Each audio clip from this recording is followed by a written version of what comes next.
أعوذ بالله من الشيطان الرجيم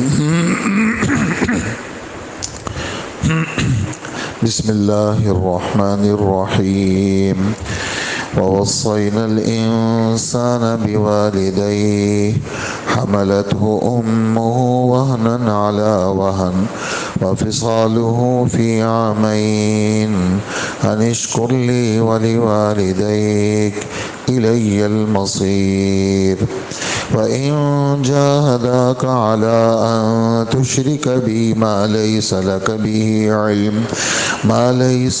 به علم فلا تطعهما وصاحبهما في الدنيا معروفا واتبع سبيل من أناب إلي ثم إلي مرجعكم فأنبئكم بما كنتم تعملون صدق اللہ العظیم۔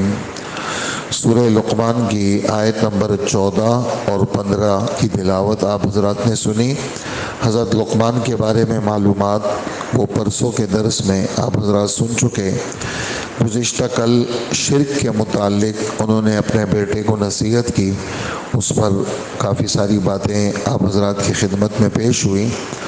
یہ جو دو آیتیں ہیں یہ ان کی نصیحتوں کے بیچ میں جملہ معترضہ ہے، یعنی بیچ کا جملہ ہے اور جس کا تعلق اگرچہ ما قبل کے ساتھ بھی ہے ما بعد کے ساتھ بھی ہے، لیکن یہ اللہ کا کلام ہے، یعنی حضرت لقمان کی بات نہیں ہے۔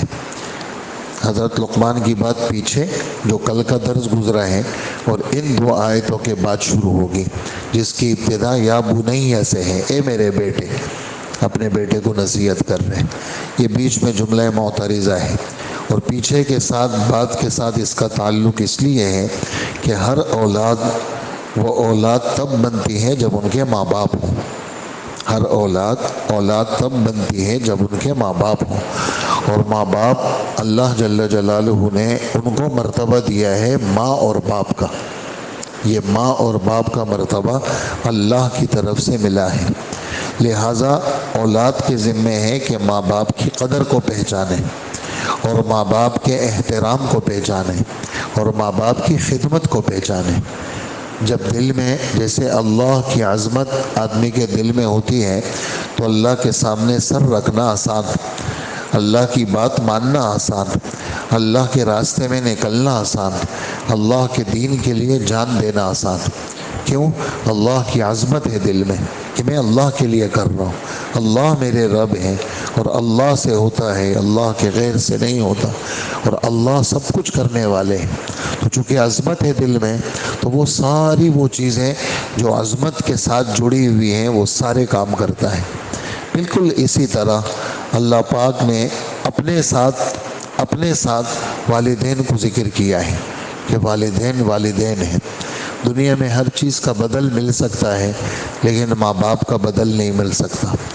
دنیا میں ہر چیز پرانی ہو کر کے اس کی حیثیت گھٹ جاتی ہے، ماں باپ جتنے پرانے ہوتے ہیں ان کی حیثیت بڑھتی چلی جاتی ہے، ان کی عظمت ان کا مرتبہ بڑھتا چلا جاتا ہے۔ اس لیے اولاد کو حکم ہے، بیٹوں کو حکم ہے، تھوڑی طبیعتوں میں تیزی ہوتی ہے تو اور بیٹیوں کو حکم ہے، دونوں کو حکم ہے کہ ماں باپ کے ساتھ اچھا سلوک رکھیں، طبیعتوں کو نرم رکھیں، تمہارے دل کے اندر نرم گوشہ ہو کہ تمہاری ماں تم سے خوش ہو۔ کہ مائیں یہ زبان سے کچھ کہتی نہیں ہیں لیکن دل کے اندر بہت کچھ رکھ لیتی ہے۔ دل کے اس دن ایک تعلق والے ہیں، بڑی عمر کی خاتون ہے، 70 سال عمر ہے، کہنے لگی میرا جو فلانا بیٹا ہے نا وہ مجھے بہت اچھا لگتا ہے، اور وہ فلانا وہ میں بات کرتی ہوں اس کے ساتھ، ہنستی بھی ہوں، سارے کام کرتی، لیکن میرے دل میں اس کے لیے نہیں ہے محبت۔ کیوں نہیں ہے؟ کہا کہ وہ اپنی بیوی کی سنتا ہے، میری نہیں سنتا۔ وہ اپنی بیوی کے سامنے اپنی بیوی کی حیثیت کو میرے سامنے بڑھا کے پیش کرتا ہے، بس اس وجہ سے میرے دل سے وہ اترا ہوا ہے۔ وہ کچھ بھی کر لے لیکن میرے دل پہ اس کی کیفیت آتی نہیں ہے۔ یہ اس خاتون کے الفاظ ہیں۔ اور جب یہ بات میں نے سنی تو مجھے اللہ کے رسول کے وہ صحابی کی ایک حدیث یاد آ گئی کہ اللہ کے رسول کے ایک صحابی ہیں، صحابہ ہیں، کہنے لگے آپ کا جو فلانا صحابی ہے نا، ہم اس کو کہہ رہے کلمہ پڑھو، وہ کہہ رہے وفات کا وقت ہے، وہ کہہ رہے مجھ سے کلمہ نہیں پڑھا جاتا، میری زبان پہ تالا، میرے دل پہ تالا۔ ہم نے بہت کوشش کی اللہ کے رسول، آپ نے فرمایا کہ اس کی ماں کو بلاؤ۔ تو اس کی والدہ آئی کہ فلانے کی والدہ، فلانا آپ کا بیٹا ہے؟ تو کہا ہاں۔ تو کہا کیسا ہے تمہارا وہ بیٹا؟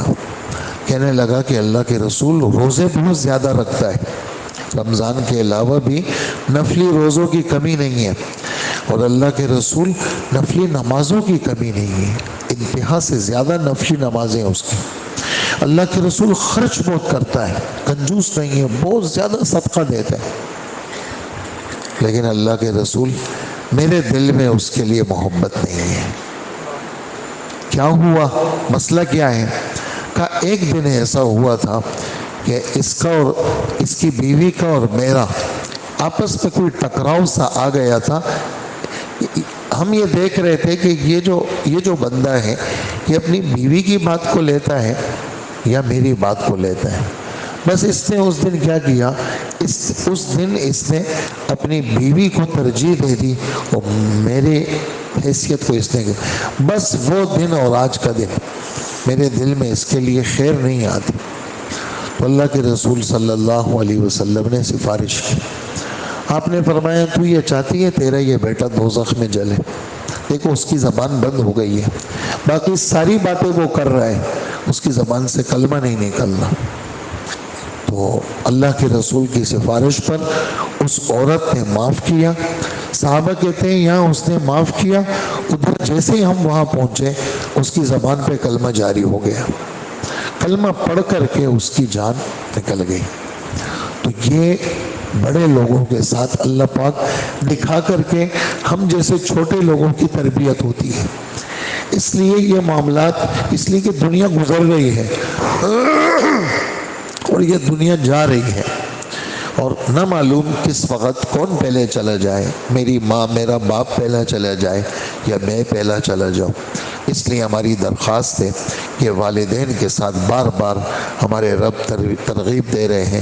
15ویں پارے میں یہ ترغیب گزری ہے، اور 20ویں پارے میں یہ آیت گزری ہے، 21ویں میں یہ آیت آ گئی، بالکل ہو بہو اسی طرح 26ویں پارے میں بالکل ہو بہو، یعنی 3 آیتیں قرآن پاک میں بالکل ایک ہی لفظ کے ساتھ۔ وَوَصَّيْنَا الْإِنسَانَ، ہم نے انسان کو تاکیدی حکم کیا ہے اپنے ماں باپ کے ساتھ اچھا سلوک کرے۔ وَوَصَّيْنَا الْإِنسَانَ بِوَالِدَيْهِ حُسْنًا، 20واں پارہ۔ وَوَصَّيْنَا الْإِنسَانَ بِوَالِدَيْهِ 21واں پارہ۔ وَوَصَّيْنَا الْإِنسَانَ بِوَالِدَيْهِ إِحْسَانًا 26واں پارہ۔ ٹھیک ہے، حسنہ پھر بوالدیہ الگ اور احسانہ 26ویں پارے میں، ایک ہی آیت، ایک جیسی تھوڑے سے فرق کے ساتھ۔ تو اس لیے یہ تاکیدی حکم ہمارے رب ہمیں دے رہے ہیں، کہیں ایسا نہ ہو دنیا کے اندر بندشیں ہو جاتی ہیں۔ جو آدمی اپنے ماں باپ کا نافرمان ہوتا ہے اس کو ہر جگہ سپیڈ بریکر ملیں گے، ہاں ہر جگہ، جس جگہ جائے گا، آفیسز میں جائے گا وہاں رکاوٹیں، اور معاملات کاروبار کے اندر لوگ آتے ہیں کہتے ہیں جی بس معاملہ میں نے ڈیلنگ کر لی، بس بالکل ہاں نہ میں معاملہ اخیر تک جا کر کے ایک دم کینسل ہو گیا، اور پھر اس پر کہتے ہیں کسی نے بندش کر دی ہے۔ تو واقعی بندش ہے، کون سی بندش ہے؟ گناہوں کی بندش ہے، واقعی بندش ہے، اخلاقیات کی بندش ہے، لوگ جو ہے وہ اپنے اخلاق کے برے ہیں، واقعی بندش ہے۔ وہ کیا؟ ماں باپ کی نافرمانی کی بندش ہے، واقعی بندش ہے۔ جب آدمی خدا کو ناراض کرتا ہے تو اللہ راستے بند کر دیتے، زبان بند، دل بند، اور نافرمانی کا ایک اثر انفرادی عبادتوں پہ پڑتا ہے۔ اچھی خاصی آپ کی نیند پوری ہو چکی، 4 بجے آپ کی آنکھ کھلی، 4:30 بجے کھلی، 4:45 بجے کھلی، 5:25 پہ جا کے وقت ختم ہوتا ہے، آپ بار بار ہر 10 منٹ کے بعد کھل رہے ہیں، 2 رکعت تہجد کی اللہ توفیق نہیں دیتے، قبل الفجر اللہ اپنے نام لینے کی توفیق نہیں دیتے، اس کی زبان سے ہم نہیں سننا چاہتے سبحان اللہ، ہم اس کی زبان سے استغفر اللہ اور 2 نفل نہیں سننا چاہتے. یہ کیا؟ یہ گناہوں کا اثر ہے.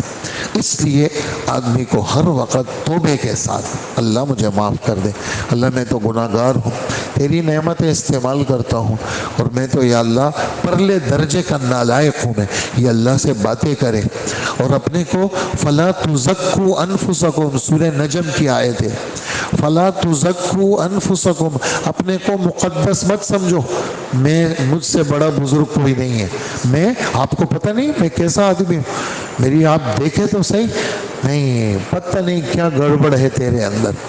جبھی تو اللہ تیرے سر کو تہجد میں اٹھنے نہیں دیتے، تجھے اللہ نفل کی توفیق نہیں دیتے، تجھے اللہ خرچ کی توفیق نہیں دیتے، تجھے اللہ توبہ کی توفیق نہیں دیتے.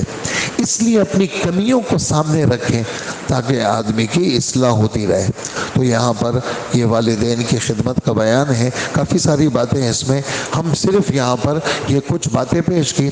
لہٰذا ہم میں سے جو اپنے والدین کے ساتھ جن کے معاملات وہ زندہ ہیں اور خراب ہیں، تو جا کر کے معافی مانگے، اور زندہ ہیں اور معاملات ٹھیک نہیں ہیں ترتیب بنائیں.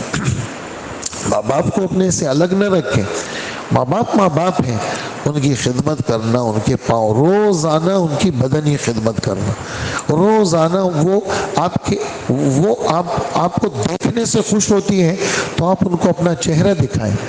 آپ بھائیوں پہ نہ چھوڑیں، فلانا کر رہے یار، میں نے یار وہ نرس کا انتظام بھی کر لیا ہے، میں نے فلانے کا انتظام بھی کر لیا، ساری سیٹنگ ہماری پوری ہے، اس کو نرس نہیں چاہیے. میں آپ کو ایک قصہ سناؤں. حضرت مفتی شفیع صاحب رحمۃ اللہ علیہ، یہ میں سنا بھی چکا ہوں. مفتی صاحب لکھتے ہیں کہ میں تفسیر معارف القرآن لکھ رہا تھا، اور دن بھر دارالعلوم کے اندر میری مصروفیت میں فتوے لکھنا اور بہت سارے کام ہوتے تھے. میری والدہ بیمار ہو گئی اور یہیں کراچی میں اسپتال میں داخل ہوئی، تو میں روز ملنے جاتا تھا. میری والدہ کا تعلق میری ایک یعنی اپنی پوتی کے ساتھ تھا، جو پوتی لاہور میں رہتی تھی. میں نے لاہور سے وہ پوتی منگوائی، ان کی بلوائی، اور وہ پوتی ان کے ساتھ رکھی. لیکن میں جب بھی جاتا والدہ کے پاس، والدہ مجھے کہتی تم میرے پاس رہو، تم جب آتے ہو مجھے بہت خوشی ہوتی ہے، اور تم یہاں رہو. تو میں والدہ دل میں یہ سمجھتا تھا میں کہ والدہ کی جو خدمت گزار ہے، یہ والدہ کی پوتی ہے، دل بھی لگا ہوا ہے ان کے ساتھ، اور خدمت بھی پوری ہو رہی ہے، اور میں جیسے اس کو تسلی دے کر کے میں اپنے کام میں نکل جاتا. اور میں دل میں یہ سمجھتا تھا کہ میں تفسیر لکھ رہا ہوں، اور دیکھو میں تو یہ بڑے بڑے کام ہیں میرے، یہ میں کر رہا ہوں، اور خدمت میں والدہ کی کوئی کمی نہیں ہے. اور خیر میری والدہ کا انتقال ہو گیا.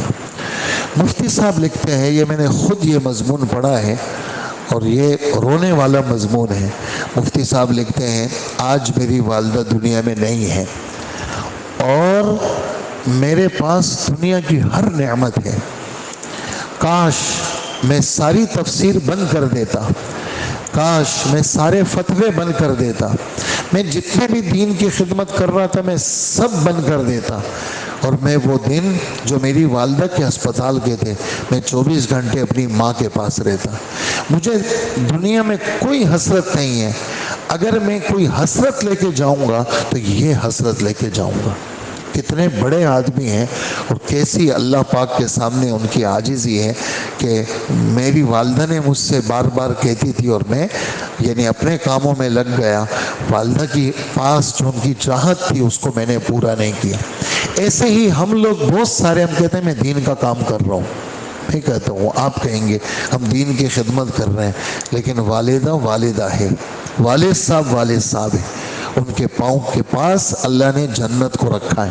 حدیث ہے یہ، ان کے پاؤں کے پاس دب کے رہنا، جھک کے رہنا، ان کی کڑوی چیزوں کو برداشت کرنا، ان کی خدمت کرنا، ان کو خوش رکھنا، اور بار بار ہر تھوڑے دنوں میں ان سے پوچھتے رہنا امی ابو آپ مجھ سے خوش ہیں؟ میری کوئی بھی بات ایسی ہو جس کی وجہ سے آپ کے دل میں کوئی ایسی چھوٹی سی بات ہو، آپ مجھے بتائیں، میں اس کا ازالہ کروں گا. تو یہ زندگی جا رہی ہے، یہ واپس نہیں آئے گی. آپ خود دیکھ رہے ہیں قیامت قریب ہے. صبح ہو گئی، اب آپ دیکھیں تھوڑی دیر کے بعد عشاء ہو جائے گی. صبح ہو گئی، اب آپ دیکھیں گے تھوڑی دیر کے بعد ظہر کی اذان ہو جائے گی. یار یہ کیا ہوا؟ ابھی ہم نے فجر پڑھی تھی، یہ کیا ہوا؟ یہ تو عشاء ہو گئی. یہ دن یوں کٹ رہے ہیں اور یوں گزر رہے ہیں بالکل تیزی کے ساتھ. اور ایک دن ہماری روانگی کا وقت آ جائے گا اور اس وقت پھر کوئی انتظار نہیں کرے گا. اس لیے والدین کے ساتھ اچھا سلوک کرنا. میں اسی پہ اپنی بات ختم کرتا ہوں. ہم سب نیت کریں. اور اگر ماں باپ نہیں ہیں، الگ سے والدہ کے لیے ہدیہ بھیجے روزانہ. الگ سے یاسین پڑھنی ہے جی، یہ میں اپنی امی کے لیے پڑھ رہا ہوں. الگ سے ابو کے لیے ہدیہ بھیجیں. بھائی 2 رکعت نفل تو ابو کے لیے ہیں بس. کچھ بھی ہو جائے، دنیا ادھر ادھر ہو جائے، یہ الگ تحفہ امی کا ہے اور یہ الگ تحفہ کس کا ہے؟ ابو کا ہے. روزانہ ایصال ثواب اس کو باندھ لیں اور اس کے اندر ناغہ نہ کریں. آپ خود محسوس کریں گے آپ کی روحانیت میں ترقی ہوگی. کیوں؟ آپ اپنے ماں باپ کے فرما بردار ہیں. اور نمبر 2، جو ماں کی سہیلیاں تھیں، جو باپ کے دوست تھے، ان کا اکرام کرنا، ان کو ہدیہ بھیجنا، ان کو تحفے بھیجنا، ان کی ملاقات کرنا. ہمارے نبی صلی اللہ علیہ وسلم فرماتے ہیں نیکیوں میں سب سے بڑھ کر نیکی کیا ہے کہ ماں باپ کی وفات کے بعد ان کے تعلق والوں کے ساتھ تعلق رکھنا. یہ نیکیوں میں بڑی نیکی ہے. کریں گے نا سب انشاءاللہ؟ بس ترجمہ انشاءاللہ وہ پرسوں کے درس میں انشاءاللہ بیان ہوگا. الحمدللہ رب العالمین، والصلاة والسلام علی نبینا محمد وآلہ واصحابہ اجمعین. اے اللہ ہمارے گناہوں کو معاف فرما، ہماری مغفرت فرما، فتنوں سے حفاظت فرما، عافیت نازل فرما. مسلمان پوری دنیا میں جس جگہ ہے سب کی مدد فرما اور کافروں کو شکست عطا فرما. اور کافروں کی ساری جتنے بھی چالیں تدبیریں ہیں انہی کے خلاف استعمال فرما. مسلمانوں کو سچی توبہ نصیب فرما اور سچا رجوع نصیب فرما. اور پوری دنیا کے جتنے کافر ہیں سب کے دلوں کو کلمہ طیبہ کی طرف مائل فرما. آج دن کے سارے کام اپنے کرم، اپنے فضل، اپنے رحم سے آسان فرما. دینی مدارس کے طلباء کے پرچے شروع ہیں، اپنے کرم سے آج کا پرچہ بھی ان بچوں کے لیے آسان فرما اور ان بچوں کو اپنے دین کے لیے قبول فرما اور ہر مشکل سب کی آسان فرما. ہم جتنے یہاں بیٹھے ہیں ہمارے اب سے لے کر رات تک کے سارے کاموں میں اللہ ہماری مدد فرما اور ہمیں کسی انسان کا محتاج نہ بنا. ہماری طبیعتوں میں نرمی پیدا فرما اور اپنے والدین کا ہمیں خادم بنا. اپنے والدین کا ہمیں خادم بنا. اپنے والدین کا ہمیں خادم بنا اور ہمارے یا اللہ روزانہ اپنے والدین کی ہمیں خدمت نصیب فرما اور دعاؤں کو قبول فرما. وصلی اللہ وسلم علی حبیبنا محمد وآلہ واصحابہ وامتہ اجمعین. آمین برحمتک یا ارحم الراحمین.